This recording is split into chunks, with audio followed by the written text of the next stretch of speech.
prospect of diving coral reefs all across the South Pacific was a bit like a dream come true. We would make hundreds of dives, and some of these would be deeper and more dangerous than anything we've done before. It would be our most important expedition in our 30 years of diving together.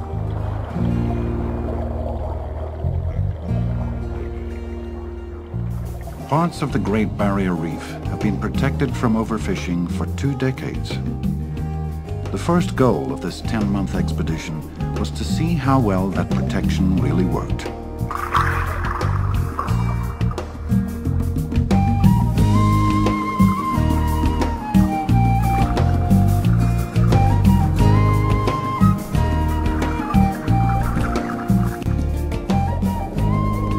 When I first dove here 22 years ago, these giant clams were not here.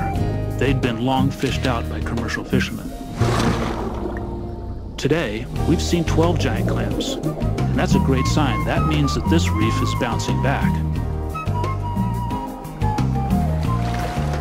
A local marine biologist named Tracy Medway led us to the giant potato cod.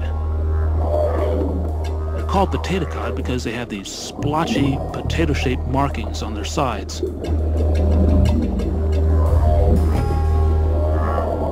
Throughout most of the South Pacific, the really large fish have been wiped out by fishermen.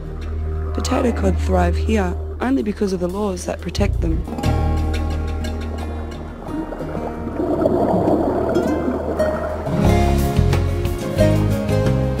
These vegetarian convict tanks protect the reef, nibbling away seaweeds that smother corals. If too many of these kinds of fish are removed, corals will die. That's why overfishing destroys reefs. We often don't realize how 2 species benefit each other until one of them disappears. Just as fish protect the reef, coral offers homes and hiding places for the fish. Anything from a simple shack to a custom dream home. I'll light the fire. You place the flowers in the vase that you bought today.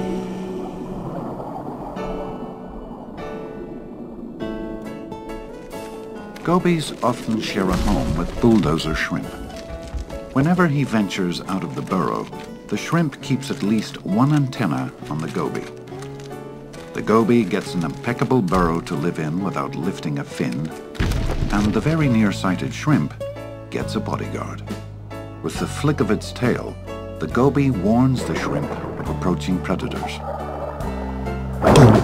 Our house is a very, very, very fine house with 2 cats in the yard. Life used to be so hard. Now everything is easy 'cause of you. I'll light the fire while you place the flowers in the vase.